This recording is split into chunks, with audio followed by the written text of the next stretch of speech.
This is Sudden Impact. Hello, everyone, and welcome to another episode of Sudden Impact. I'm John. So, with this weekend's wrestling events for TNA and NXT in the books, there are some interesting matchups that are shaping up and should be booked for TNA's biggest pay-per-view of the year, Bound for Glory. So I will be getting into those, some of those matches that I would like to see, and those matches that are seemingly being set up for that event. If you're enjoying this episode, please consider subscribing to the channel. It's free and it helps me produce fantastic videos like this. Also, if you subscribe, you get access to the fantastic catalog of previous episodes that I've done. Ring the bell for notifications on new videos that are being released.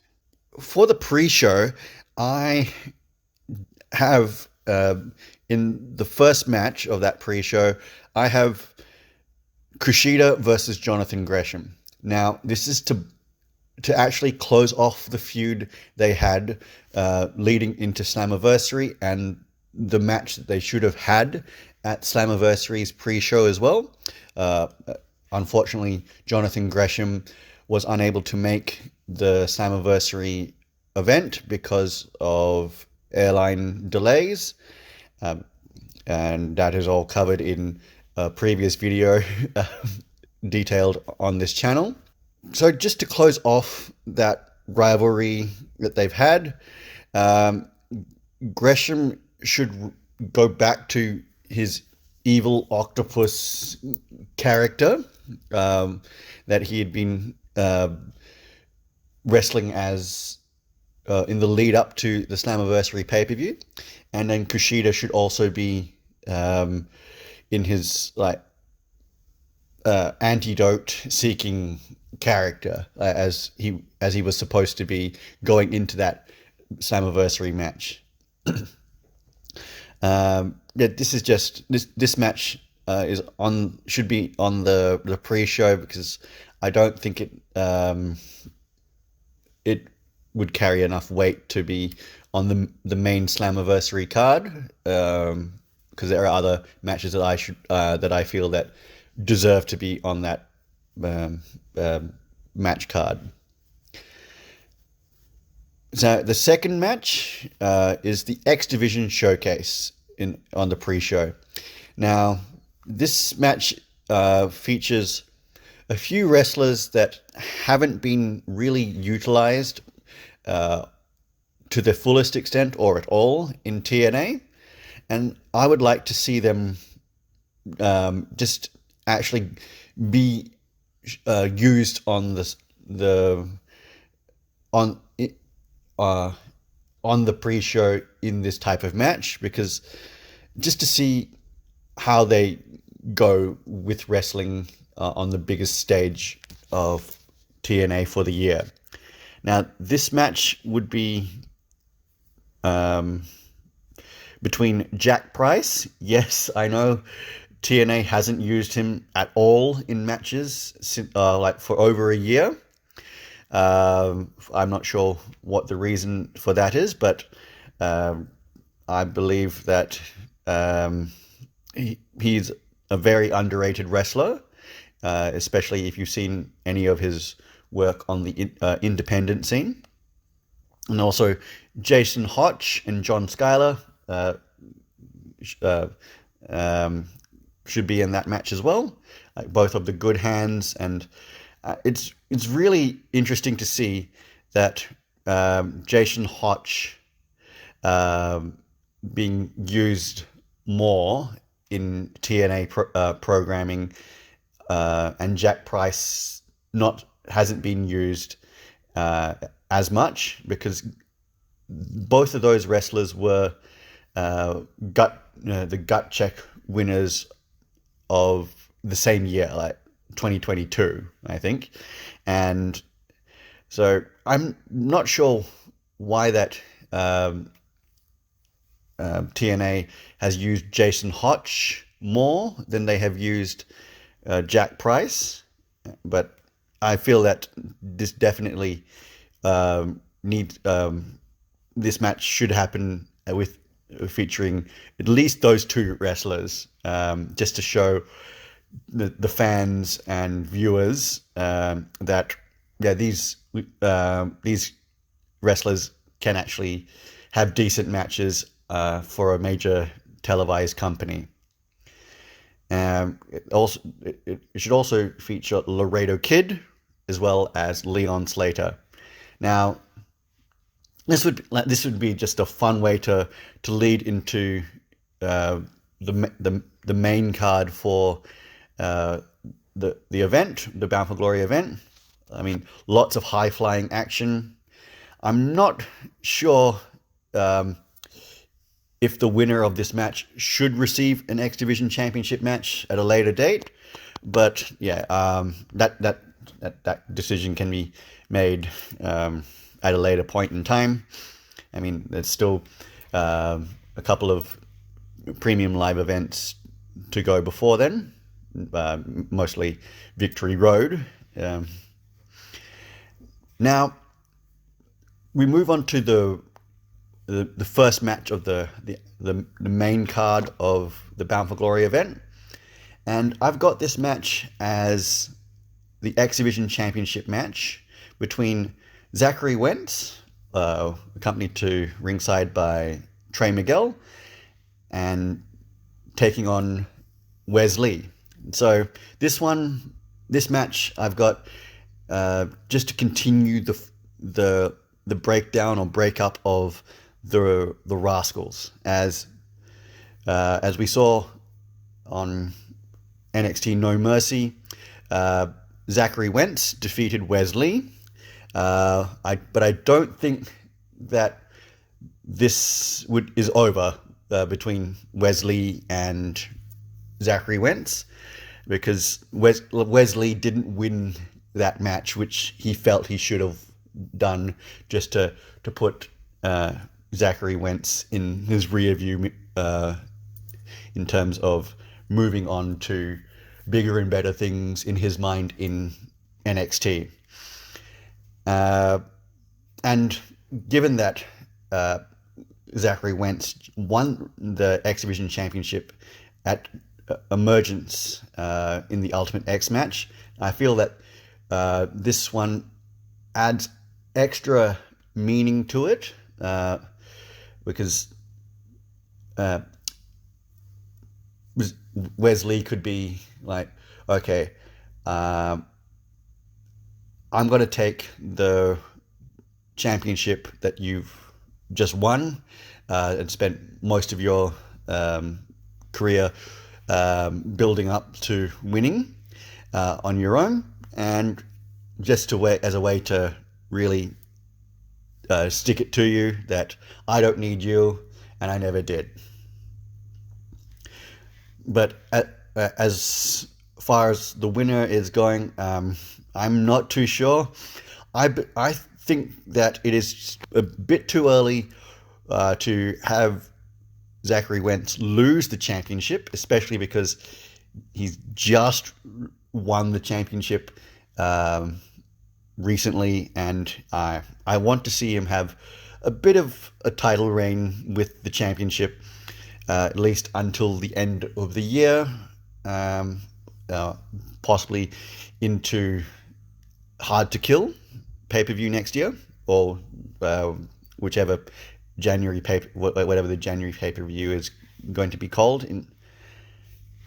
Now, the next match would be the Knockouts World Championship match.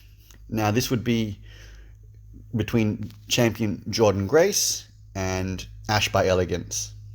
Now, this feud has been building all year, ever since Ash debuted in TNA at the Hard to Kill pay-per-view. And I was pleasantly surprised with how well Ash performed in her match against Jordan Grace for the Knockouts Championship at Slammiversary.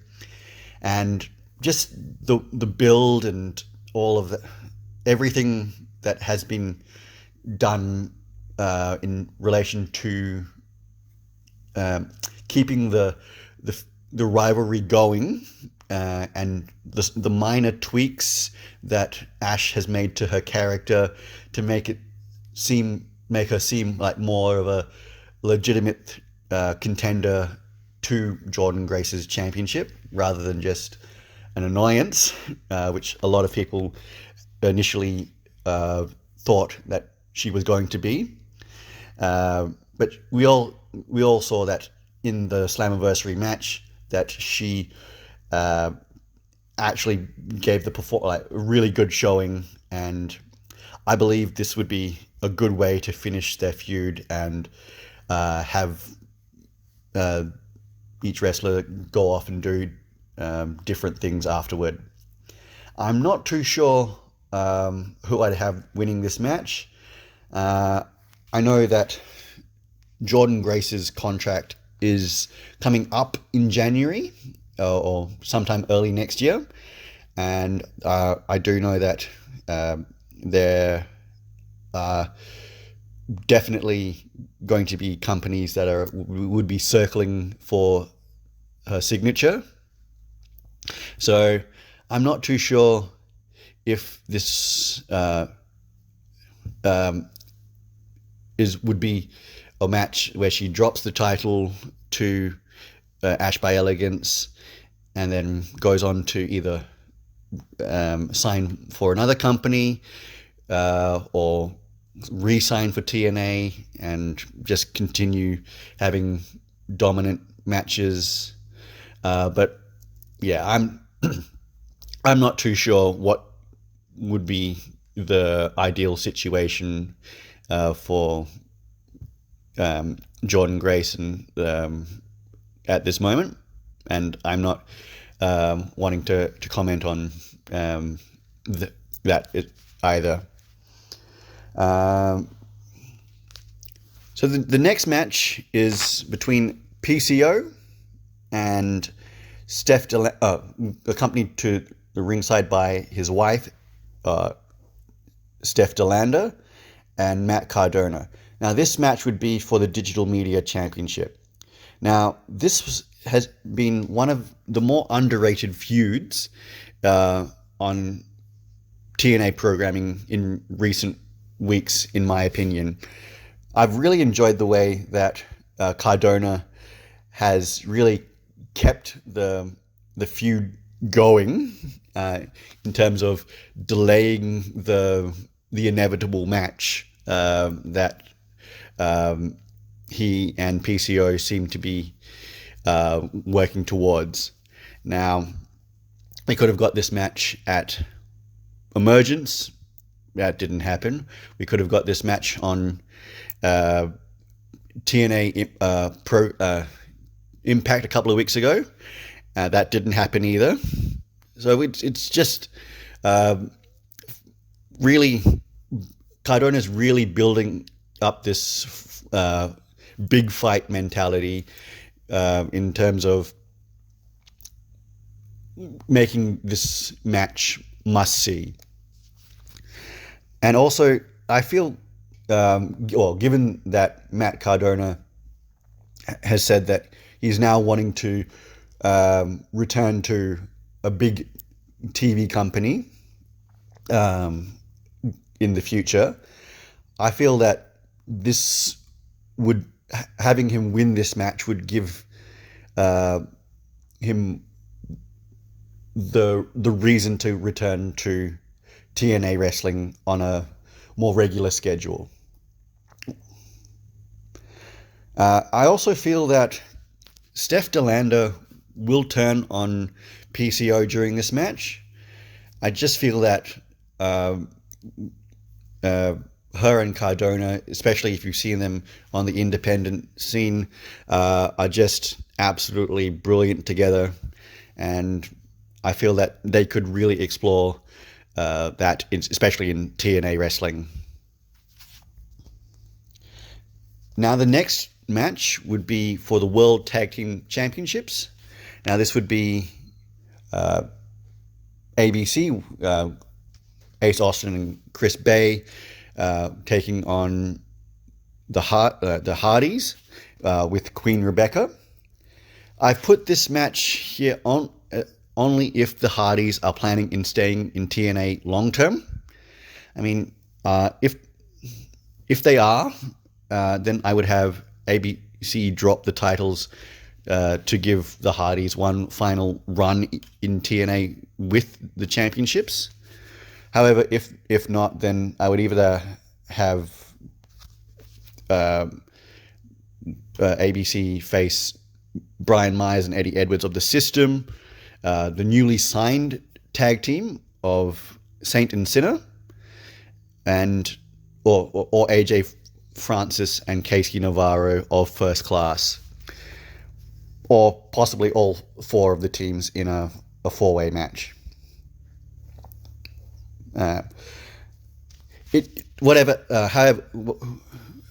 TNA whatever TNA decides to do with this match, in terms of whether it's like a singles match, or like a one-on-one match, or a multi-team match, I feel that just showcasing some of the more experienced teams, as well as the newer teams as well, that are coming through the TNA ranks, is a good way to say, okay, we've got a good mixture of tag teams at the moment, but we are always looking. They're always looking for more tag teams, because they definitely do need a lot more tag teams in the division. Now, the Knockouts Tag Team Championship match, I have actually had Alicia Edwards and Marsha Slamovich vacate the championship due to Alicia's concussion. It was a pretty nasty concussion that she had at emergence, and I really hope that she is okay. But I do feel that this would be a way to, like, say, to reintroduce or to bring back Killer Kelly, and just to reform MK Ultra with Marsha Slamovich, and they should be taking on the team of Spitfire, Danny Luna and Jody Threat, as well as Decay, Rosemary and Havoc.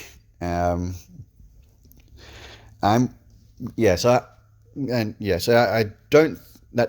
don't know who should be winning the match. If I'm leaning to any particular team, I would have MK Ultra win the match. But yeah, I don't have any particular reason for that, though. And so this next match is between Hammerstone and Steve Macklin. Now, this one would be a number one contenders match for the TNA World Championship. Now, these two both deserve to be featured as challengers for the World Championship. It has been a travesty that TNA haven't booked them in as viable challengers for the World Championship this year, as Macklin has been on the tear of his life in TNA. He's just been, ever since he basically signed with TNA, he's just been on fire and just been fantastic with them, and he's even re-signed with them as well, and as well, it would also give Hammerstone something meaningful in TNA, and also give him a reason to sign on to sign on with them in the longer term. I don't know as I said, I'm not sure who I would have win this match. I definitely feel that whoever does win the match should be in the main event scene, like, long term, and then like the other wrestler should also be moved into the main event scene in the long term as well. And the last match is for the TNA World Championship, and this is between Nick Nemeth and Joe Hendry. Now, this match needs to happen now. it is like, again, this is Joe Hendry is everywhere in mainstream wrestling, in the wrestling industry, and the reaction that he gets from the crowds is just unbelievable. Like that, the reaction that he got from the NXT crowd, like when he first started his made an appearance for in NXT, was just fantastic. Mostly because it was like a very an absolute surprise that that he would actually appear on NXT. But it also has been he's also been trained in mainstream media, like the I Believe in Joe Hendry meme and all that. It's just taken the world by storm. Now, Nick Nemeth has been a very deserving champion, and has been a very fighting champion, like taking on challengers left, right, and center, basically defending it at every opportunity that he can. And I'd also like to see how JBL factors into his character now that he's made an appearance in TNA wrestling and is seeming to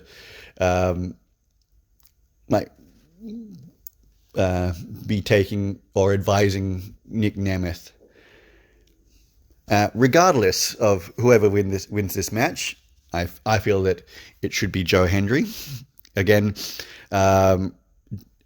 it'd give the fans a payoff, and it would also make give another reason to Joe Hendry to go on and re-sign with the company long term. I know that wrestling company like WWE and AEW are looking at signing him in as soon as his contract is up next year. But yes, it would be a real shame if TNA didn't give him didn't have him win this match and win the championship at the biggest event of the year. And just like the crowd reaction would be just a fantastic thing to see. It'd be almost like the reaction that